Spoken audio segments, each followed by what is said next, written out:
하나님 말씀 갈라디아서 3장 10절부터 14절입니다. 갈라디아서 3장 10절로 14절 우리 한 절씩 교독하도록 하겠습니다. 무릇 율법 행위에 속한 자들은 저주 아래 있나니 기록된 바 누구든지 율법책에 기록된 대로 모든 일을 항상 행하지 아니하는 자는 저주 아래에 있는 자라 하였습니다. 또 하나님 앞에서 아무도 율법으로 말미암아 의롭게 되지 못할 것이 분명하니 이는 의인은 믿음으로 살리라 하였습니다. 율법은 믿음에서 난 것이 아니니 율법을 행하는 자는 그 가운데서 살리라 하였느니라.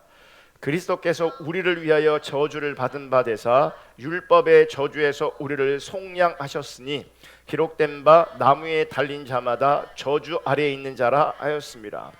이는 그리스도 예수 안에서 아브라함의 복이 이방인에게 미치게 하고 또 우리로 하여금 믿음으로 말미암아 성령의 약속을 받게 하려 함이라. 아멘.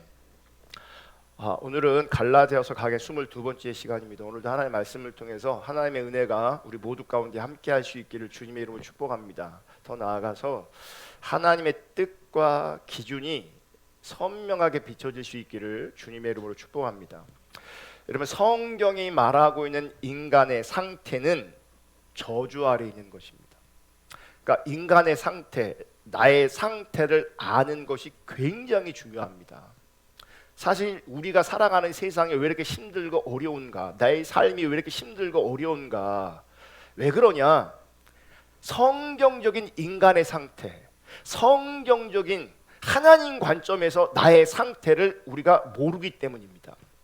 그래서 우리는 잘못된 걸 너무나 많이 생각하고 잘못된 걸 너무나 많이 계획합니다. 그리고 하나님 없는 자신감도 있을 수 있습니다. 왜 그러냐? 그러니까 하나님 앞에서 인간의 상태를 모르기 때문에 그래요. 그러니까 굉장히 무지한 거죠. 성경이 말하는 인간의 상태는 여러분 기억하세요. 저주 아래에 있는 것입니다. 하나님의 심판 아래에 있는 것입니다. 하나님은 인간이 저주 아래에 있다는 것을, 인간이 심판 아래에 있다는 것을, 인간이 전적으로 죄인이라는 것을 알게 하시길 원합니다. 우리가 알기를 원합니다. 그래서 율법을 통해서 우리가 저주 아래에 있음을, 율법을 통해서 우리가 심판 아래에 있음을, 우리가 율법을 통해서 죄인임을 알기를 원하시는 겁니다. 그래서 율법이 우리 가운데 주어진 목적이 있어요. 율법을 주신 이유가 있어요. 첫째, 죄를 알게 한다. 둘째, 죄를 심화시킨다. 셋째, 우리를 그리스도께로 인도하는 몽학 성생이다. 넷째, 하나님의 백성의 삶의 규범이다. 그러니까 타락한 신앙에서는요, 이 4번을 중요시 여깁니다. 타락한 삶에서는. 근데 이 순서가 되게 중요한 거예요.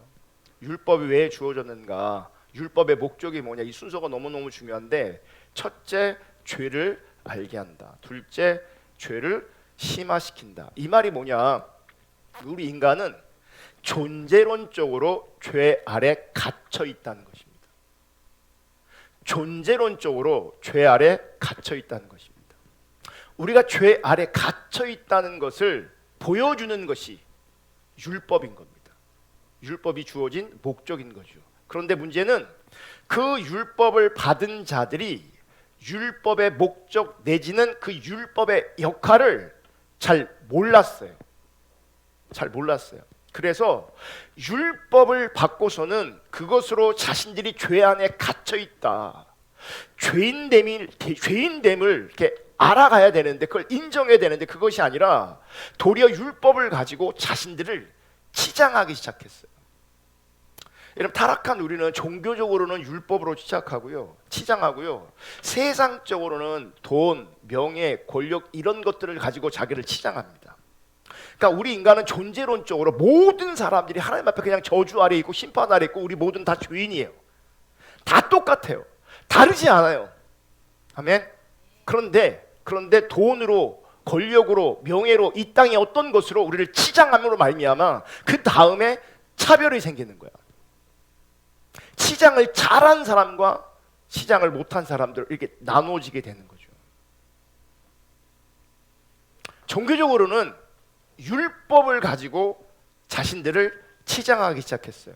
그러니까 율법으로 자신을 치장하고, 그러므로 말미암아 그 율법을 행함으로 말미암아 자신들의 의가 되는 거죠. 그러니까 율법을 얼마나 치장하느냐, 얼마나 잘 행하느냐, 이것이 자기 의가 되는 거예요. 그러면 자기 의는 신앙적인 종교적인 용어라고 한다면 이게 어떻게 작동하냐면 힘으로 작동하는 거예요.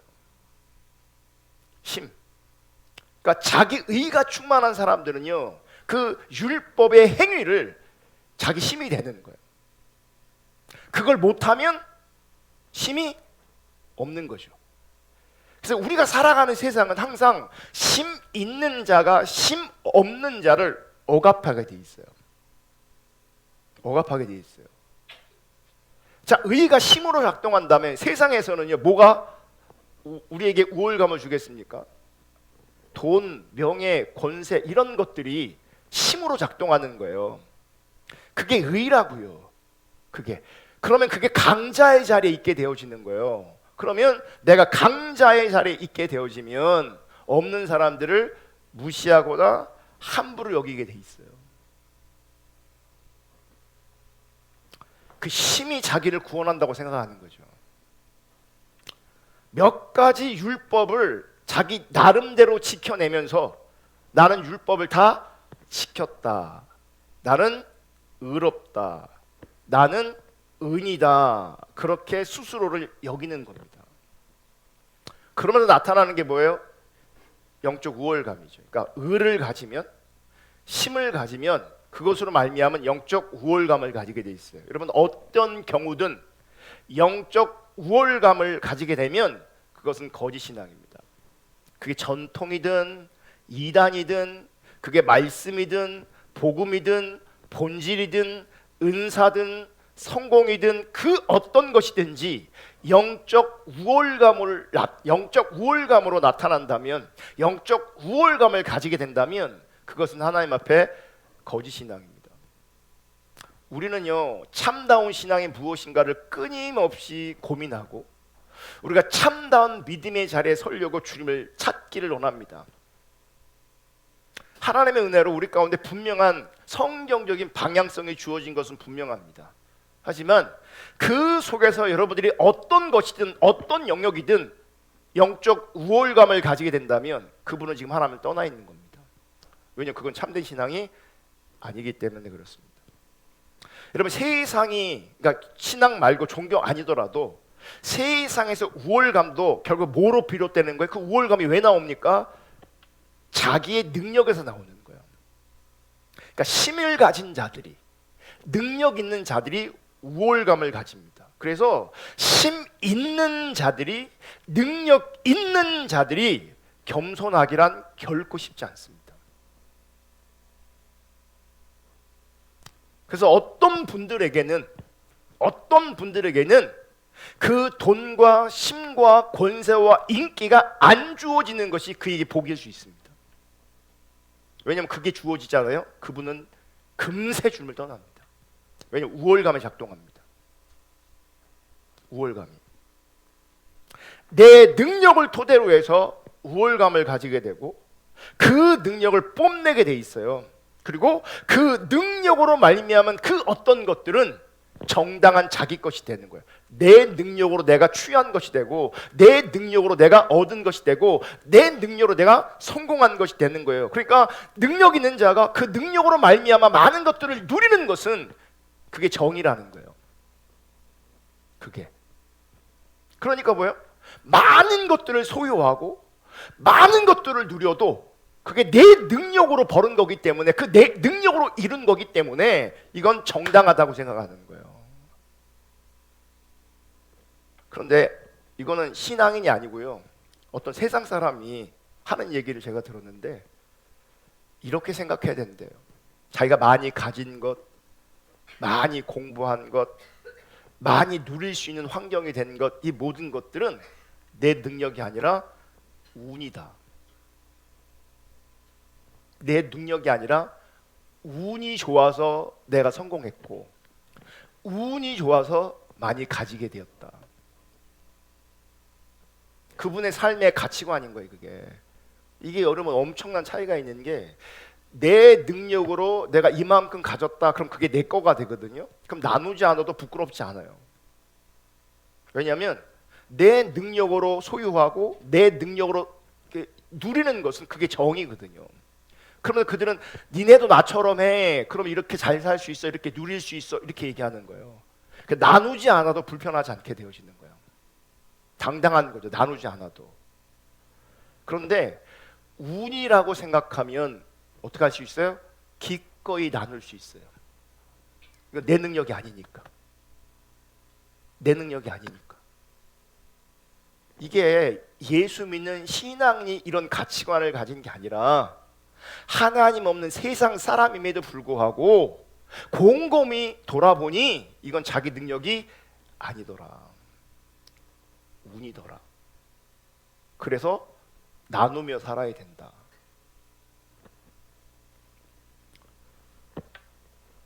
그럼 율법주의에 빠지면 율법을 잘 지켜내는 것으로 자기 의 삼고 영적 우월감을 가지면 이웃을 섬기고 지체를 섬기는 게 아니라 정죄합니다. 왜냐하면 그 율법으로 행하로 말미암아 그게 자기 능력인 거죠. 너는 능력이 없는 거죠. 나는 노력해서 이 자리에 왔으니 너도 노력해서 그 자리에 가라 그러는 거야. 그래서 능력이 없는 사람들을 조롱하고 정죄합니다. 함부로 대합니다. 사실은 그게 능력이 아닌데 왜곡되어 있는 거죠. 잘못 생각하고 있는 거죠.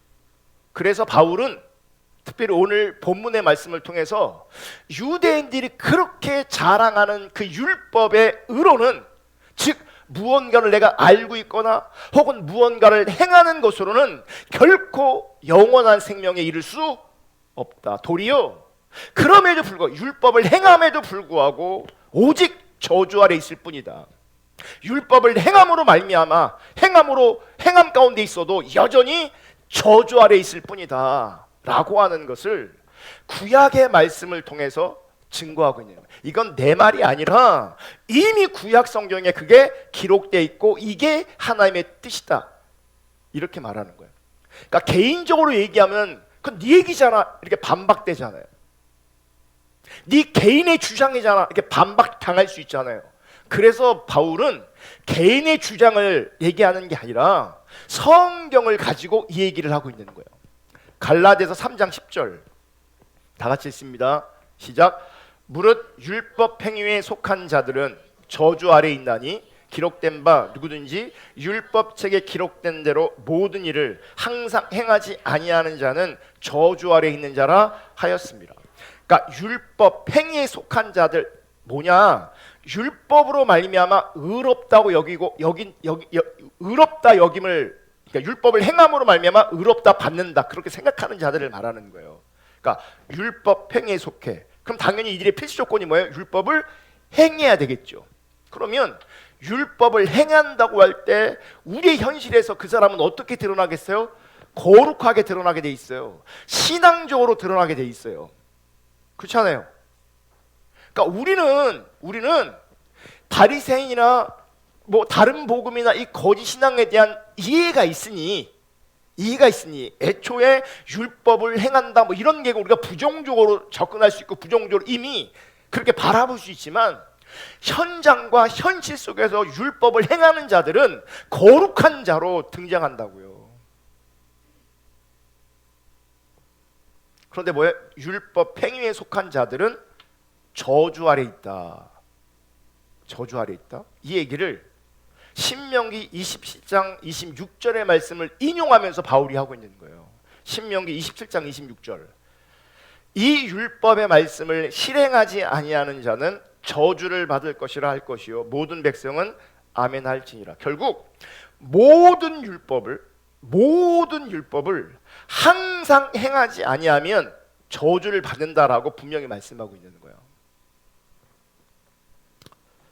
그런데 우리는 이런 말씀 앞에서 이제 자신이 율법을 잘 지켜서 저주와는 상관없는 삶을 살려고 하고, 더 나아가 율법을 잘 지켜서 복을 받으려고 한단 말이죠.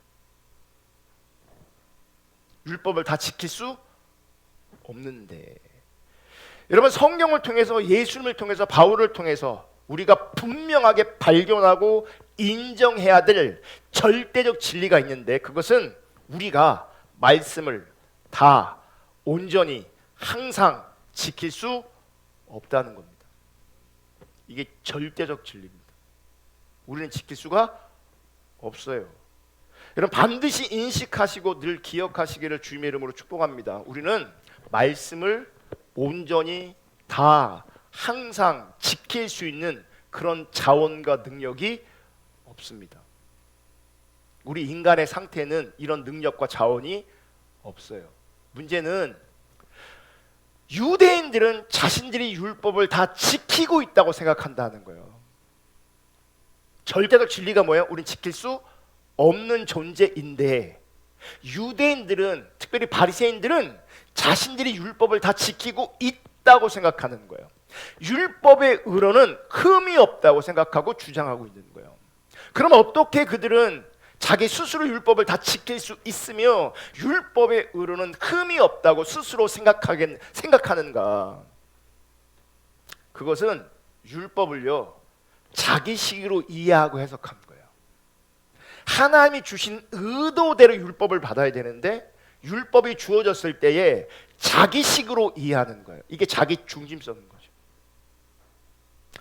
여러분 참된 신앙, 하나님께서 원하시는 참된 신앙이 가능하려면 여러분 식으로 자기 중심적으로 이해하고 받아들이면 안 돼요. 내가 개입되는 순간 율법도 왜곡돼 버려요. 내가 개입되면 많은 것들이 왜곡돼 버려요. 하나님 의도대로 받아야 돼요. 그럼 우리의 열망은 뭐예요? 하나님의 의도를 봐야죠. 그게 바른 신앙이에요. 아멘. 자기식으로 이해하니까 율법을 왜곡해버린 거죠. 그리고 율법을 가르치는 리더들이 스스로 혹은 자기식으로 타협하는 거예요. 자기식으로 이해하고 자기식으로 전하는 거죠. 하나님식으로 전하는 게 아니라. 이렇게 율법의 자기 중심적 이해, 율법의 자기식 이해와 타협을 성경은 뭐라고 말하냐면 장로들의 유전이라고 말하는 거예요. 그거를 장로들의 유전. 그 장로들의 유전이 전통이 되고 그 전통이라는 이름으로 율법이 해석되고 율법이 적용된 거예요. 그러면 그 안에 있으면요, 이게 잘못됐는지 이게 왜곡됐는지 아무도 몰라요.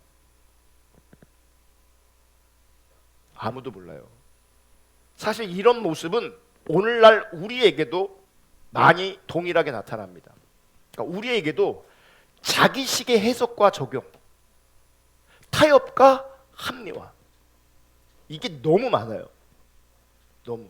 그러니까 그래서 우리가 하나님을 찾아야 돼. 하나님 뜻이 뭡니까? 하나님 의도가 뭡니까? 막 찾아야 되는데 하나님을 안 찾으니까 내가 모르잖아요. 내가 모르니까 자기식으로 해석하고 자기식으로 적용해. 그 자기식으로 적용해 놓고는 자기는 말씀 앞에 순종했다고 생각해요.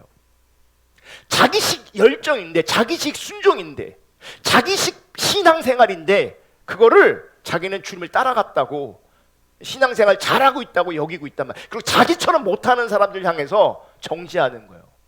신앙생활은 이렇게 하는 거야. 자기 경험을 자꾸 얘기해요. 자기 경험을 자꾸 강조해요. 자기식의 신앙을 자꾸 강조한다고요. 근데 자기가 자기식인지를 몰라요. 거꾸로 뭐예요? 자기는 성경적이라고 생각하는 거예요. 왜요? 열심히 하고 있기 때문에. 열심히 할 뿐만 아니라 잘하고 있는 것처럼 보이기 때문에. 또 주변에서 부추겨요. 와, 잘하신다고요. 어떻게 하면 권사님처럼 기도하냐고요. 어떻게 하면 그러니까 권사님처럼 그렇게 신앙생활 할 수 있냐고. 부럽다고. 내가 도무지 따라갈 수가 없다고. 그런데 안타깝게 하나님 관점에서 보면 둘 다 문제예요. 앞에 있는 사람이나 그를 따라가는 사람이나 둘 다 문제예요. 율법을 자기식으로 해석하고 자기식으로 적용하면. 유대인들은 율법의 인식에 문제가 있었다면 오늘날 개신교, 우리 기독교인들은요, 은혜에 대한 인식에 대한 문제가 있어요. 은혜. 모든 은혜로 넘어가려고 해요. 그러니까 은혜가 타협과 자기 합리화의 도구로 전락되는 경우요. 은혜스럽게 하자고 하면서 그러면서 불의를 용납해요. 은혜스럽게 하자고, 은혜스럽게 하자고 하면서 불의를 용납해요. 또 용서받음의 은혜를 말하면서 반복적인 죄를 지어요. 이건 안 맞는 거예요. 우리가 연약해서 넘어질 수 있고 실수할 수 있어요. 그러면 용서받음의 은혜가 적용될 수 있죠. 그건 은혜예요. 그런데 그 은혜를 말하면서 죄를 반복해서죠. 그게 은혜가 남용되는 거예요. 그게 율법을 왜곡시켰던 것처럼 은혜가 왜곡되는 거예요. 똑같이 거짓 신앙이에요. 조금만 부담되는 말씀이 주어지면 그 말씀에 순종하려고 부닥쳐 보려고 하는 것이 아니라 자신에게는 은혜가 필요하다고 말하면서 자기 희생과 손해를 감수하지 않고 도망가 버려요. 그러면 어디 뒤에 숨어요? 은혜 뒤에 숨어요. 은혜가 필요해요. 은혜가. 그러면서 아무것도 안 해요. 자기 마음대로 살면서 은혜 운운해요. 이게 은혜라는 개념이 왜곡된 거예요. 여러분 진짜 은혜는 성령이 임하셔서 자신의 죄가 무엇인지 그 한계점을 본 사람들이 아무리 죄에서 벗어나고 싶어도 스스로 벗어날 수 없을 때에 오직 십자가의 공로로만 죄에서 해방된다는 사실을 알고 십자가를 붙잡는 것, 이게 은혜인 겁니다. 이게 시작이 뭐예요? 자신의 죄가 무엇인지 그 한계점을 본 사람. 무슨 얘기냐? 나는 죄에서 벗어나고 싶어.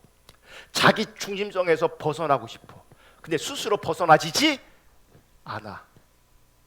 그럼 어떻게 해요? 답을 찾아야 될 거 아니에요.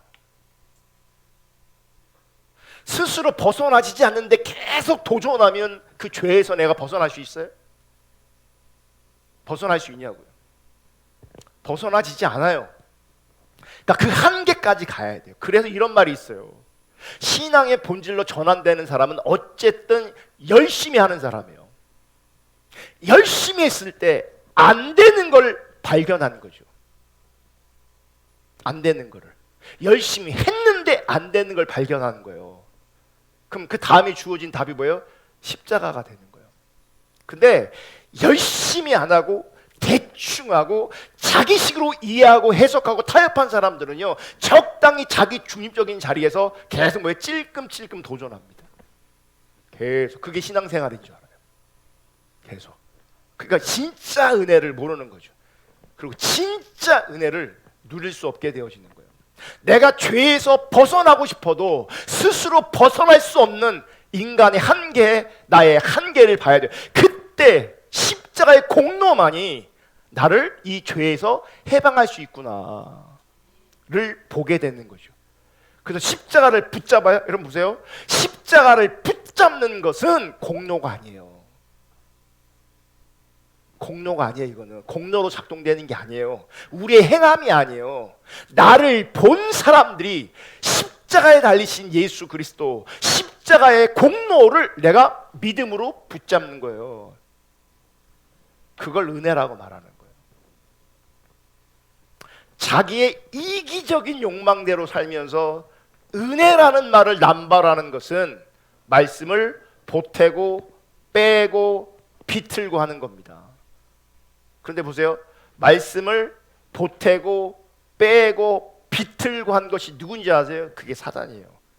인간이 처음 타락할 때부터 그렇게 우리 가운데 역사해요. 그러니까 사단이 우리 가운데 다가올 때 공포스럽게 다가오지 않아요. 아세요? 지난주에 말씀드린 우리 영적 전쟁하면 막 큰 소리로 대적하고 막 예수 이름으로 떠나가라! 대적하고 막 축사하고 막 그런 게 영적 전쟁이 아니에요. 사단은 정말 교묘하게 말씀을 보태기도 하고 빼기도 하고 비틀기도 해요. 그게 사단의 역사예요. 우리도 말씀을 보태고 빼고 붙들고 자기식으로 해석하고 자기식으로 적용하고 자기식으로 타협하면 그게 누구라고요? 사단이라 그랬잖아요. 우리가 그렇게 하면 우리도 사단적이 되는 거예요. 우리도. 여러분, 우리가 신앙생활을 자기식의 해석과 적용이 우리 가운데 얼마나 많은지 몰라요. 그러면 뭐예요? 자기식으로 해석하고 타협하면 누가 제일 편해요? 자기가 편한 거죠. 그래서 우리는 자기가 편한 걸 절대 선으로 여기는 거예요. 자기가 선하면, 자기가 편하면 절대 선이 돼. 그래서 죄도 서슴지 않아요. 죄도. 영적 무지인 거죠. 베드로가 어느 날 예수님에게 사단아 물러가라 그래요. 왜요? 말씀을 제한했기 때문에 그래요. 말씀을 빼고 보태고 한 게 그 순간에 누구한테 나타나는 거예요? 베드로에게 나타나는 거예요. 그랬더니 뭐예요? 사단아 물러가라는 거죠. 십자가를 얘기할 때 뭐라 그래요? 베드로가 주여 그렇게 하지 마세요 그러거든요. 그게 사단적인 거예요. 말씀을 보태고 뺀 것, 비틀어 버린 거죠. 유대인들에게 예수님께서 말씀하신 너희 아비는 마귀라고. 왜요? 말씀을 보태고 빼고 비틀었기 때문에 그래요. 근데 그들은 자기들이 말씀을 빼고 보태고 비튼 것을 자기들은 몰라요. 왜요? 자기를 위해 사니까. 나를 위해 비틀었기 때문에, 나를 위해 보탰기 때문에, 나를 위해 뺐기 때문에 내가 중요하지 얘가 안 보이는 거예요. 보태고 빼고 비튼 것이 중요한 게 아니고 내가 편한 게 중요한 거예요. 근데 하나님의 사람들은요, 말씀이 보태지고 빼지고 비틀어지는 게 불편해지는 거예요. 하나님 뜻대로 사는 것이 내 마음에 깊은 평안이 있는 거예요. 오늘 본문 11절을 보면 바울은 믿음으로 사는 게 무엇인지를 이제 말씀하고 있어요. 11절 다 같이 읽습니다. 시작. 또 하나님 앞에서 아무도 율법으로 말미암아 의롭게 되지 못할 것이 분명하니 이는 의인은 믿음으로 살리라 하였습니다. 여러분, 하나님 앞에서 아무도 그 누구도 율법으로 말미암아 의롭게 되지 못할 것이 분명하니, 그 어떤 사람도 율법으로 의롭게 되는 것이 불가능하니 이는 의인은 믿음으로 살리라, 이렇게 말씀하고 있는 거예요. 이 갈라디아 3장 11절의 말씀은 하박국 2장 4절의 말씀을 인용한 거예요. 오직 의인은 믿음으로 살리라. 이 내용을 좀 더 정확하게 이해하기 위해서, 그러니까 바울이 지금 하박국을 인용하고 있으니 하박국을 좀 살펴볼 필요가 있는 거예요. 하박국 1장 1절 4절. 선지자 하박국이 묵시로 받은 경고라. 여호와여, 내가 부르짖어도 주께서 듣지 아니하시니 어느 때까지니까. 지금 뭐예요? 그러니까 사람들은요, 하나님께서 우리가 기도하고 부르짖으면 바로바로 즉각적으로 응답하길 원하시잖아요. 근데 현실은 그렇지가 않아요. 빨리 우리 현실을 깨달으셔야 돼요. 우리 욕망이 아니라 내가 부르짖어도 주께서 듣지 아니하시니 어느 때까지니까. 내가 아무리 부르짖어도 하나님께서 가만히 계세요. 가만히. 여러분, 우리가 개인적으로 신앙생활할 때도 이런 시기가 있어요. 하나님 분명히 살아계시고 내가 하나님을 부정할 수 없는데 내 삶에 개입하지 않으셔. 듣지 않으셔. 내가 강포로 말미암아 외쳐도, 이 강포가 뭔지 폭력을 말하는 거예요. 폭력으로 말미암아 외쳐도 주께서 구원하지 아니하시나이다. 어떤 공포스러운 분위기, 두려운 분위기에서 나를 부르짖으면 끄집어내야 되잖아요. 그럼 하나님 꿈쩍도 안 하세요. 폭력이 난무하고 있는데 그 속에 나를 건지지 않는다고요. 어찌하여 내게 죄악을 보게 하시며 폐역을 눈으로 보게 하시나이까. 겁탈과 강포가 내 앞에 있고 변론과 분쟁이 일어났나이다. 그러므로 율법이 해이하고, 이 율법이 해이하다는 말이 뭐냐면 율법이 무너지고, 혹은 율법이 효력을 잃어버리고, 혹은 율법이 힘을 못 쓰고, 혹은 율법이 무시된다는 걸 말하는 거예요. 왜요? 하나님이 지금 역사하지 않으셔. 역사하지 않으셔. 그러니까 왜? 율법을 더 무시하게 되는 거예요. 정의가 전혀 실현되지 못하오니 이는 악인이 의인을 에워싸므로 정의가 굽게 행하여 지민이다. 이게 정의가 무너진다는 얘기예요. 정의가 무너지면 뭐가 판을 쳐요? 부정이 판을 치는 거죠. 자, 하박국 1장 4절의 이 말씀을 공동 번역으로 한번 더 볼게요.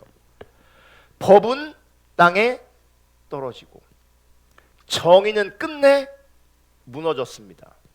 못된 자들이 착한 사람을 등쳐먹는 세상, 정의가 짓밟히는 세상이 되었습니다. 세상이 이렇게 됐다는 거예요. 예, 어떤 사람이 등쳐먹어요? 못된 사람이 어떤 사람을? 착한 사람을 등쳐먹어요. 그러니까 정의가 사라져 있는 거죠.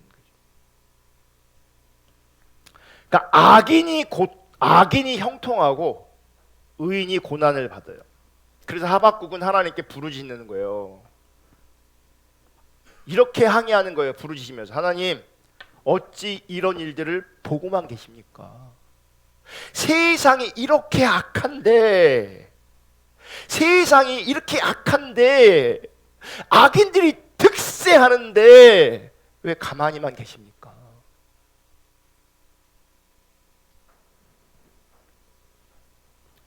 하나님의 공의와 하나님의 정의가 실현되어져야 되는데, 지금 하박국 자기가 보니까 세상 가운데 온갖 겁탈, 약탈, 강포, 폭력, 변론, 다툼, 분쟁, 시비가 가득한 거죠. 약탈과 폭력과 다툼과 시비가 가득한 거예요. 어떻게 하나님께서, 거룩하신 하나님께서 이런 꼴을 보고만 계시냐는 거예요. 하나님이 가만히 계시니까 율법은 해이해지고, 율법은 효력을 잃고, 율법은 영향력을 잃고 힘을 못 쓰고, 그러니 율법을 무시하게 되는 거예요. 사람들이. 정의가 전혀 실현되지 않아요. 정의가 무너져요. 악인이 의인을 에워싸. 정의가 무너지는 거예요. 이런 상황 속에서 이 하박국이 부르짖으며 하나님께 항의할 때 하나님의 답변이 뭔지 알아요? 의인은 믿음으로 살리라. 이런 상황 속에서, 이런 처지 속에서 의인은 믿음으로 살아야 된다. 그게 하나님의 답변이에요. 참 답답하죠. 악인을 몰아내고 불의를 끊어내고 이래 시원할 거 아니에요. 그래, 안 그래요? 근데 상황은 하나도 안 바뀌어요. 이런 세상의 처지는 안 바뀌어요. 그러면서 하나님 뭐라고 말씀하시냐면, 의인은 믿음으로 사는 거예요. 믿음으로. 이 말씀은 어떤 의미를 포함하고 있냐면, 하나님은 다 보고 계신다는 거죠. 그리고 하나님 다 알고 계시다는 거예요. 아멘. 그러니까 이 죄악이 팽배하도, 불의가 팽배하고, 잘못된 사람들이, 악인들이 득세해도, 그래서 의인들이 핍박을 받고 어려움을 당해도, 하나님 그거 다 보고 계신다는 거예요. 그거 하나님 다 알고 계시다는 거예요. 그리고 끝내 반드시 심판하실 거라는 거예요. 반드시. 아멘. 문제는 하박국 눈에는 그 하나님의 심판이 잘 안 보인다는 거죠. 하나님이 살아계셔서 악인을 심판하시고 의인을 신원하여 주셔야, 그들의 억울함을 풀어주셔야 되는데, 그런 하나님은 잘 보이지 않고 여인의 후손들은, 빛의 후손들은 늘 당하는 거죠. 뱀의 후손들은, 어둠의 후손들은 늘 승승장구하는 모습으로 인류 역사가 흘러왔다는 거예요. 항상. 이런 상황에서 하나님은 이렇게 말씀하시는 거예요. 비록 더딜지라도 기다려라. 하박국 2장 3절 다 같이 읽습니다. 큰 소리로 읽겠습니다. 시작. 이 묵시는 정한 때가 있나니 그 종말이 속히 이르겠고 결코 거짓되지 아니하리라. 비록 더딜지라도 기다리라. 지체되지 않고 반드시 응하리라. 비록 더딘 것처럼 느껴져도, 기다려라. 내가 반드시 이룰 것이다. 여러분 결국은요 하나님의 뜻만 이루어지게 돼 있어요. 그러니까 지금의 상황과 처지 때문에 여러분 세상과 타협하면 악인이 되는 겁니다. 그 악인이 득세한다는 건 뭐겠어요? 현실에서 그 악인은 지금 영적 우월감을 가지고 돈을 가지고 권세와 능력과 인기를 가지고 적어도 이 땅에서는요 마음 놓고 마음대로 할 수 있는 삶을 사는 거예요. 근데 하나님 보고 계세요. 그럼 다 알고 계세요? 끝내 반드시 그들을 다 심판하실 거라고요. 다. 그러면서 하나님께서는 의인은 믿음으로 살리라 이렇게 말씀하시는 거예요. 여러분 하나님께서 인간들의 그 행위대로 다 갚으신다면 그 어떤 인간도 심판에서 벗어날 수 없습니다. 그건 누구도 마찬가지인 줄 아세요? 하박국도 마찬가지인 거예요. 이거예요. 우리의 오해는 나는 의인이고 쟤네는 악인이야. 왜 쟤네는 심판하지 않으세요? 왜 쟤네는 잘 되게 해주세요? 왜 나는 이렇게 힘들어야 돼요? 이렇게 말하거든요. 하나님 즉시 쟤네들 가운데 임하셔서 그 악인들을 무찔러 주시고 그들을 심판해 주세요. 이렇게 얘기하고 있어요. 근데 사실은 그 악인 안에 누구도 포함되어 있냐면 나도 포함되어 있는 거예요. 하나님이 인간들이 행하는 대로 그때마다 역사하셨다면 그 행위대로 갚으셨다면 여러분 우린 이 자리에 있을 수가 없어요. 그래서 하나님 뭐라고 말씀하시는 거예요? 기다리라고 말씀하시는 거예요. 기다리라고. 그 하나님의 기다리심 때문에 저와 여러분이 이 자리에 있다는 거예요. 우린 다른 것 같아요? 우린 다른 것 같냐고요.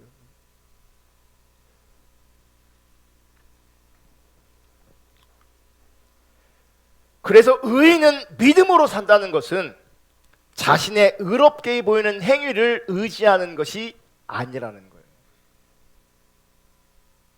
벌써 이제 의인은 믿음으로 산다. 나는 의인이야. 의인이기 때문에 나는 믿음으로 살아. 이렇게 적용되어지면 이게 뭐예요? 말씀을 보태고 비틀고 빼는 역사가 있는 거예요. 나는 의인이니까 믿음으로 살아야지. 믿습니다. 그런 개념이 아니라고요. 그런 게 아니에요. 만약에 그렇게 자신의 의로운 행위를 의지한다면 단 한 사람도 하나님의 저주를 피할 수 없다는 말씀이 지금 신약이 아니라 구약에서 나오는 거예요. 그래서 여러분 구약 전체를 보면 창세기 3장의 저주가 시작됩니다. 근데 이 저주가 말라기, 구약의 마지막 성경이잖아요. 말라기 가장 마지막 부분에 뭐가 나오는지 아세요? 저주로 끝을 맺어요.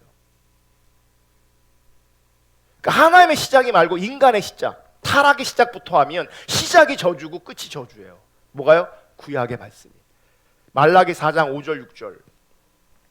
보라, 여호와의 크고 두려운 날이 이르기 전에 내가 선자 엘리야를 너희에게 보내리니 그가 아버지의 마음을 자녀에게로 돌이키게 하고 자녀들의 마음을 그들의 아버지에게로 돌이키게 하리라. 돌이키지 아니하면 두렵건대 내가 와서 뭘로요? 저주로 그 땅을 칠까 하노라 하시니라. 여러분 구약에는요 율법이 있고 제사가 있고 제사장이 있고 선지자가 있고 성전이 있었어요. 근데 그 마지막이 뭘로 끝나요? 저주로 끝나요. 그게 인간이에요. 왜 저주로 끝날까? 그들의 마음이 아버지에게로 돌이키지 않았다. 그 왜 아버지에게로 마음이 돌이켜지지 않았어요? 신앙의 왜곡 때문에요. 그들은 신앙을 잘못 이해하고 있어요. 하나님의 말씀을, 하나님의 율법을 보태고 빼고 뒤틀어서 신앙이 왜곡되어 있어요. 그러니까 종교적인 모양은 있었을지 모르겠지만 아버지께로 돌아가지 않았어요. 하나님 앞에 있지 않았다고요. 그러니까 뭐예요? 하나님 앞에 있지 않으면 그게 저주거든요. 율법도 있고 성전도 있고 제사장도 있고 선지자도 있어요. 근데 끝내 인간들이 직면해야 될 그 자리는 하나님 없는 자리였고, 하나님 없는 그 자리의 끝은 저주예요. 그래서 하나님 뭐라 그러시냐면 엘리야를 보낼 거다. 이제 구약을 마무리하면서 엘리야를 보낼 거다. 근데 이 엘리야가 400년 있다 등장해요. 하나님 여전히 뭐예요? 가만히 계시는 것 같아요. 여러분, 하나님 가만히 계시는 게 아니고요, 그분은 여전히 기다리시면서 그분의 일을 하시는 거예요. 엘리야를 보내서 아버지의 마음을 자녀에게로 돌이키게 하고 자녀들의 마음을 그들의 아버지에게로 돌이키게 할 것이다, 이렇게 말씀하세요. 근데 그때 돌이키지 않으면 크고 두려운 심판과 저주로 그 땅을 친다고 말씀하시는 거예요. 그게 구약의 마지막 절인 거예요. 내가 엘리야를 보낼 건데 그때 돌이키지 않으면 두렵건대 내가 와서 저주로 그 땅을 칠 것이다. 이게 구약의 가장 마지막에 있는 거예요. 여기서 오리라고 한 엘리야가 누구냐면 소위 침례 요한, 세례 요한입니다. 침례 요한이 회개하라, 하나님 나라가 가까이 왔다 말씀하시고, 그 하나님 나라로 오신 분이 누구예요? 예수 그리스도가 되시는 거죠. 그러므로 회개하고 예수를 믿는 것이 아버지께로 돌이키는 거예요. 예수께로 돌이키는 것, 그게 하나님께로 돌이키는 거예요. 아멘. 그런데 복음은 회개하고 예수를 믿는 것인데 이것을 바리새인들은 받아들일 수가 없었어요. 그러니까 받아들일 수 없으니 예수님에게 분노할 수밖에 없는 거죠. 그러니까 예수님께서 하신 말씀들을 보면 바리새인들이 분노할 수밖에 없는 거예요. 왜냐하면 부딪혀요. 왜냐하면 신앙관이 다르기 때문에 부딪혀요. 누가복음 18장 9절. 자, 또 자기를 의롭다고 믿고 다른 사람을 멸시하는 자들에게 이 비유로 말씀하실 때, 자, 이게 뭐예요? 그러니까 거짓 신앙의 특징이 뭔지 아세요? 하나님 없는 자들의 특징이 뭐냐면 자기를 의롭다고 여겨요. 자기는 정의롭고 의로워요. 자기는 틀리지 않아요. 자기는 항상 옳아요. 여러분, 그게 자기 중심이란 얘기예요. 나는 안 틀렸어. 나는 내 중심으로 이게 아니라 자연스럽게 자기 중심적으로 존재하는 그 사람은 자기를 의롭게 여기는 거예요. 그러면 반드시 어떤 일이 벌어지냐면 다른 사람을 멸시하게 돼 있어요. 왜요? 나보다 못한 사람들은 멸시하게 돼 있어요. 왜냐면 자기는 의롭고 깨끗하니까. 비유로 말씀하실 때 두 사람이 기도하러 성전에 올라가니 하나는 바리새인이요 하나는 세리라. 바리새인은 서서 따로 기도하여 이르되, 어떻게 기도해요? 서서 기도해요. 거룩하시. 왜 당당한 거예요 지금. 왜 지금 당당해요? 왜 떳떳해요? 의인이에요 자기가. 그러니까 의인이니까 부끄러운 게 없어요. 당당해요. 의인이니까. 그래서 서서 기도해요. 어떻게 기도하냐? 하나님이요, 나는 다른 사람들 곧 토색, 불의, 간음을 하는 자들과 같지 아니하고 이 세리와도 같지 아니함을 감사하나이다. 뭐냐면 나는 의롭고 보편적으로 많은 사람들은 의롭지 않다는 거고, 내가 의로운 자리에 있음을 내가 너무 감사하다는 얘기야.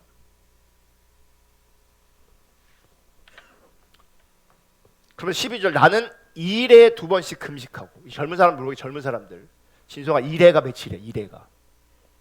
1회. 네.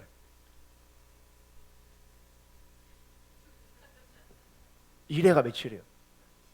20일? 네? 일주일이에요. 네. 그러니까 젊은 사람이나 노땅이나 제가 뭐 얘기하려고 하면 봐요. 나는 1회에 일주일에 2번씩 금식했대요. 여기서 일주일에 2번씩 금식하는 사람 손 들어보세요. 또 소득의 11조를 드리나이다 하고. 지금 다 뭐 말하고 있는지 아세요? 지금 바리새인이 자기의 행함을 얘기하고 있는 거예요.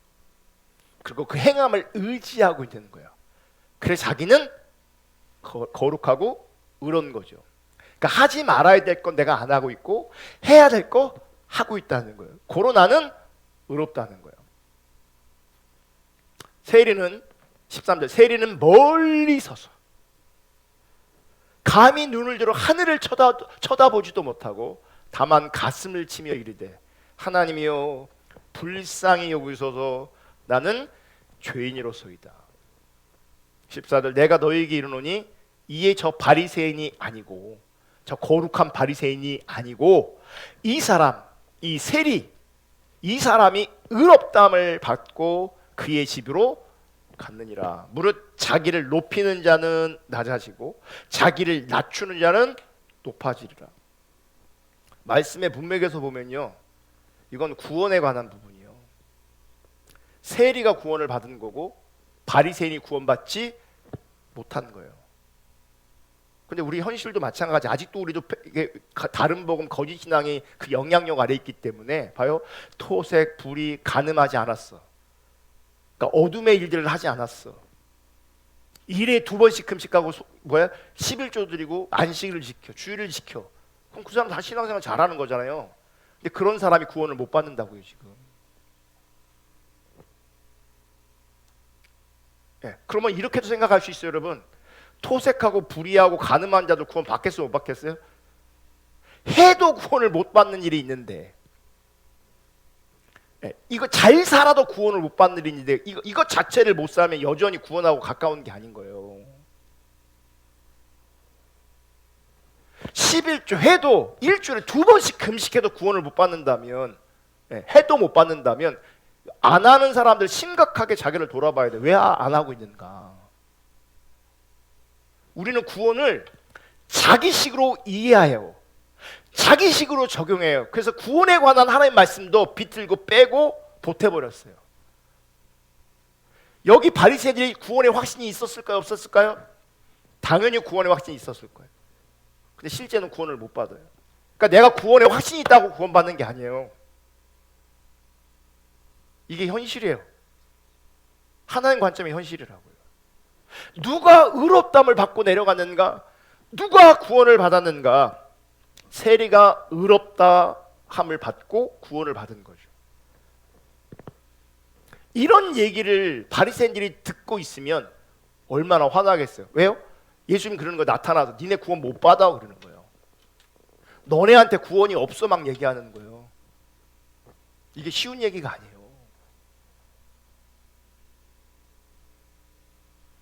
제가 여러분에게 구원이 없다 말하면 마음이 다 불편할 거예요. 그래서 제 말이 맞을 수도 있어요. 성경에서는 예수님 말이 맞았고, 여러분 예수님께서는 이 땅에 오신 이유가 뭐냐면 의인을 스스로 의롭다 여기는 사람들을 부르러 오신 게 아니라 죄인을 부르러 오셨다고요. 자기 스스로의 의로운 행위로 의롭다함을 받을 사람이라면 그건 예수님과 상관없는 사람이에요. 그래서 영적 우월감을 가지잖아요. 어떤 경우이든지 간에 그분은 예수님과 상관이 없어요. 종교적일지라도 일에 2번씩 금식하고 11조 모든 해야 될 것들을 감당했을지라도 그가 스스로 의로운 행위로 말미암아 스스로 의롭다 여김 받은 사람이라면 그분은 사실은 예수님과 상관없는 사람이에요. 이런 자들이 뱀의 우선이고 그 아비가 마귀가 되는 거예요. 갈라디아 3장 12절 읽겠습니다. 다 같이 시작.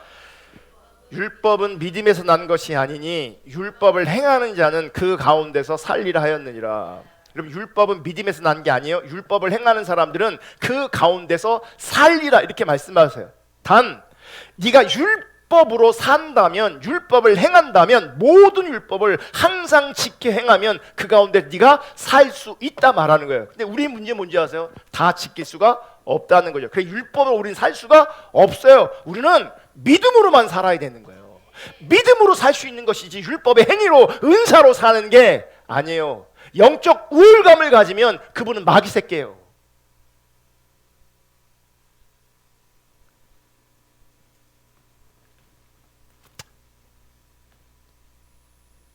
예나 지금이나 기독교 역사 가운데 그럼에도 불구하고 심각한 문제는 이렇게 율법을 항상 지켜야 하는 자가 아무도 없다는 것을 알게 하시기 위해서 율법을 주신 건데 그 율법으로 자기 의 삼고 자기 의로 지금 자기를 치장하고 살고 있단 말이에요.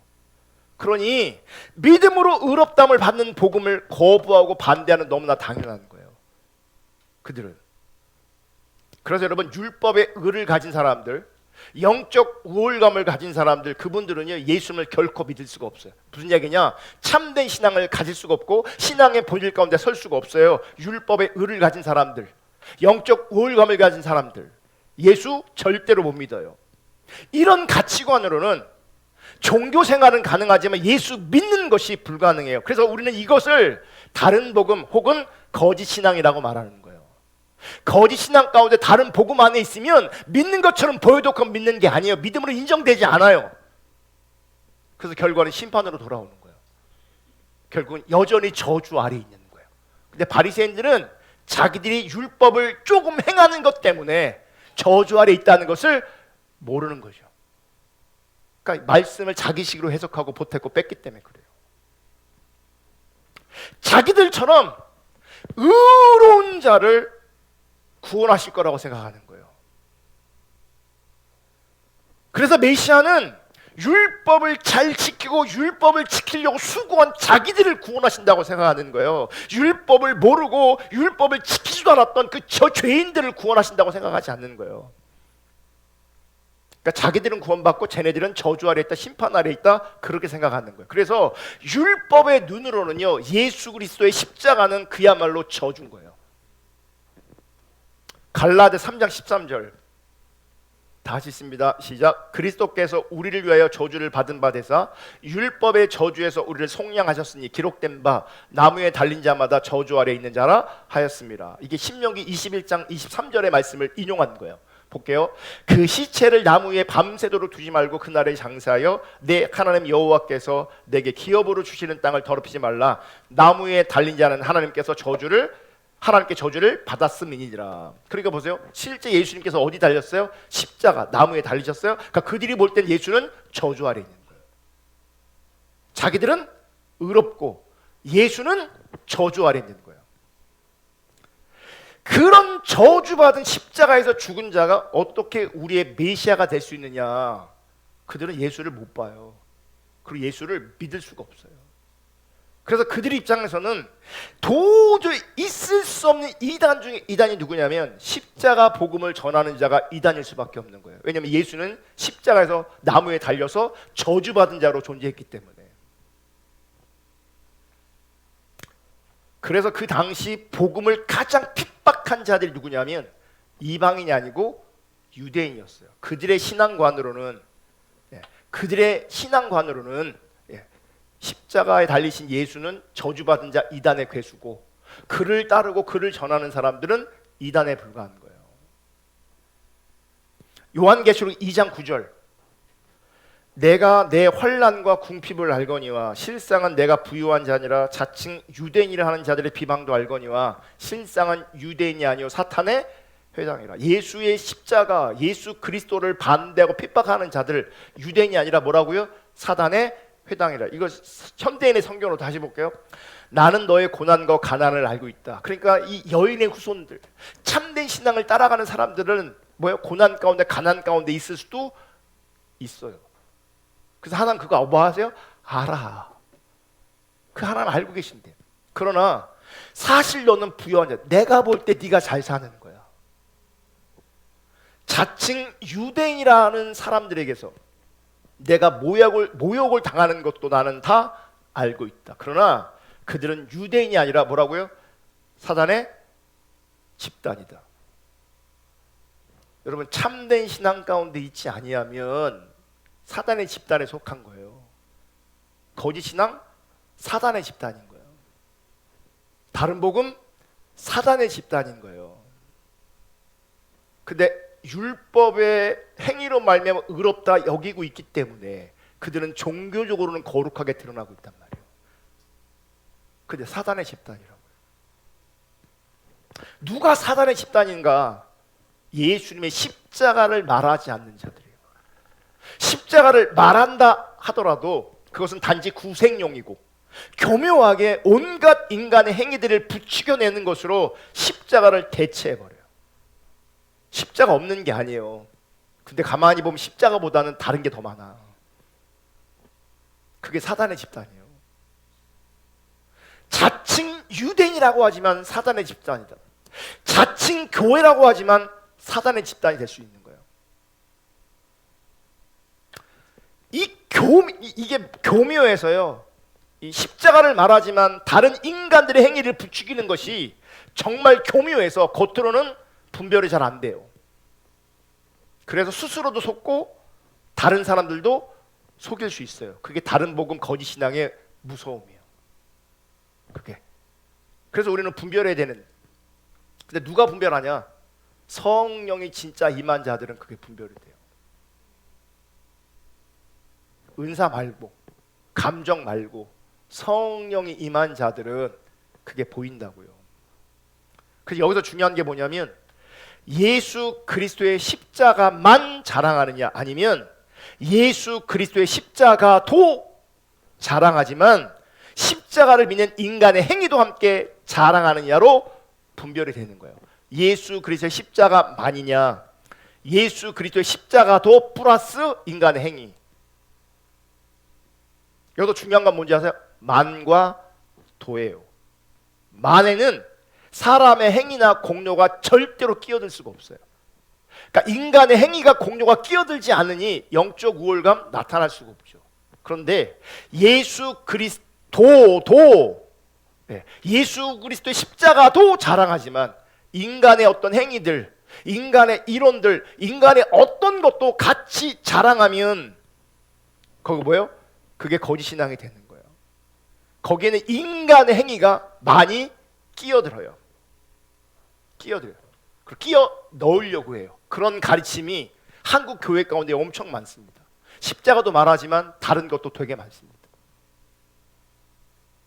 그리고 다른 것으로 말미암아 신앙의 성숙도가 구별돼요. 행위가 있는 자들은 성숙한 게 되는 거예요.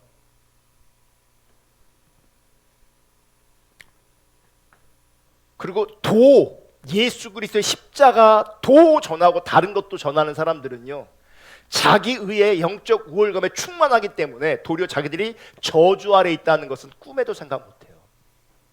아까 성전에 기도하러 올라갔던 바리새인들처럼 나는 아니라고 생각해요. 나는. 그러므로 하나님의 말씀과 성령은 우리로 하여금 우리의 죄와 허물이 무엇인가를 보여주십니다. 이게 진짜 성령의 역사예요. 아멘. 우리의 죄와 허물이 드러나면 예수 그리스도가 아닌 예수님만 의지하게 돼 있어요. 우리 허물과 우리 죄악이 드러나잖아요. 예수 그리스도가 필요한 정도가 아니라 예수 그리스도만 의지하게 돼 있다고요.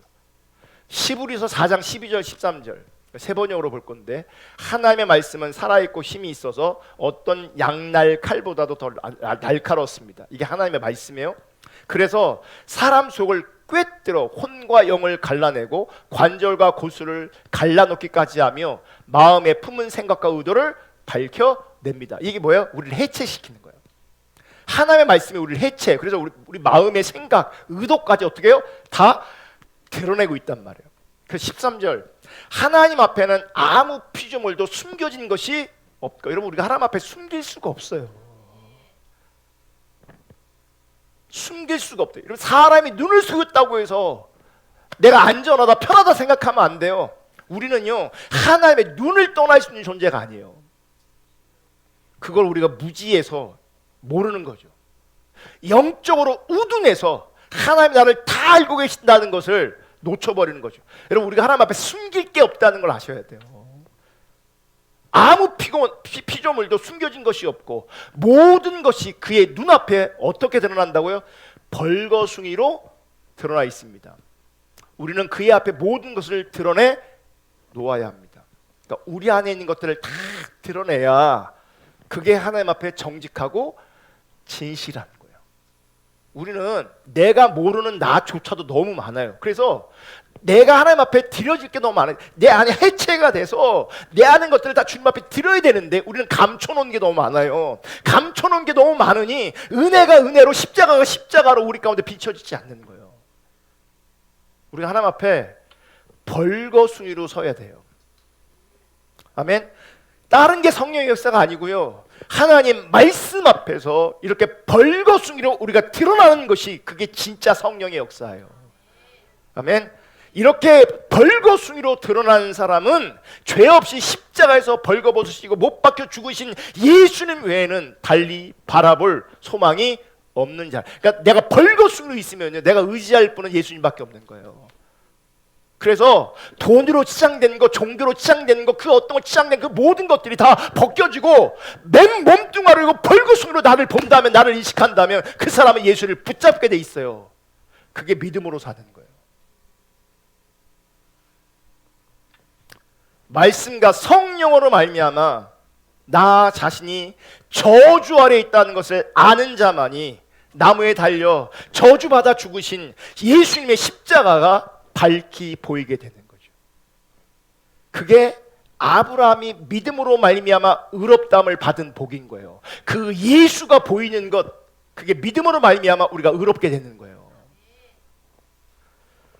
그 아브라함의 복이 이방인인 우리까지 미치게 되는 거죠. 아멘. 그러니까 우리는요, 예수님을 믿음으로 의롭다함을 받았다는 이 복 외에는 할 말이 없는 살인 거예요. 난 이것도 있어요, 이것도 있어요, 이것도 있어요. 난 이것도 잘해요, 저것도 잘해요. 그게 바리새인이요. 나는 아무것도 없어요. 나는 아무것도 없어요. 그 사람이 세리와 창기와 같은 이방인, 그게 우리였다는 거죠. 아멘. 예수님의 그 대신 저주받음 때문에 영원한 저주를 받지 않고 영원한 생명을 얻는 이 복을 받았다는 거죠. 그게 믿음으로 말미암아 의롭게 된 거예요. 시작은 뭔지 아세요? 내가 저주 아래 있다는 것, 내가 심판 아래 있다는 것, 내가 정말 존재론적으로 죄인이라는 것, 그래서 십자가만 나를 의롭게 한다는 것, 그게 아브라함이 믿음으로 의롭다 여김 받은 것이고, 그 믿음으로 의롭다 여김 받는 그 복이 우리 가운데 실제여야 된다는 거예요. 그래서 이 복음을 아는 자들은요, 세월이 가면 갈수록 자기의 행위를 의지하는 것이 아니라 예수님의 십자가만 의지하게 되는 겁니다. 그러니까 이게 달라요. 시간이 가면 갈수록 자기의 행위를 의지하지 않는 것이 아니다 이렇게 말하니까 행위를 안 해도 된다는 게 아니죠. 믿음으로 말미암아 의롭게 여김 받았다는 그 놀라운 은혜가 임했기에 감사의 열매를 모아는 거예요. 하나님께 그 성도들이 그 아까 율법의 목적 네 번째 기능이 그때 살아나는 거예요. 하나님 뜻대로 사는 것이 그때 가능한 거예요. 그러면 그 사람은 토색하지 않고 간음하지 않고 거짓말하지 않아도 그게 자기 의가 되지 않아요. 주일 성수하고 11조하고 선행하고 구제해도 그게 자기 의가 되지 않아요. 왜냐하면 그는 여전히 십자가만을 의지하는 것이고, 이런 모든 열매들은 주님의 은혜에 감사해서 따라온 열매예요. 그 행위를 의지하지 않아요. 그래서 이 복음을 아는 자들은 십자가에 달리신 우리 주 예수 그리스도를 더 알기를 원합니다. 그리고 더 사랑하기를 원합니다. 왜냐하면 믿음으로 말미암아 저주 아래 있는 내가, 심판 아래 있는 내가, 죄인인 내가 믿음으로 의롭다 여김 받았기 때문에, 믿음으로 말미암아 주님과 관계되었기 때문에 예수를 더 알기를 원하고 예수를 더 사랑하기를 원하고, 그래서 주 예수 그리스도가 우리의 전부가 되는 그 자리에 서게 되어지는 거죠. 그리고 우리의 전부이신 그 예수 그리스도만을 위해서, 예수 그리스도의 뜻을 위해서 내가 존재하는 것이 내 삶의 이유가 되는 거예요. 이런 참된 믿음의 사람, 이런 참된 복음의 사람으로 세워지고 빚어질 수 있기를 주님의 이름으로 축복합니다.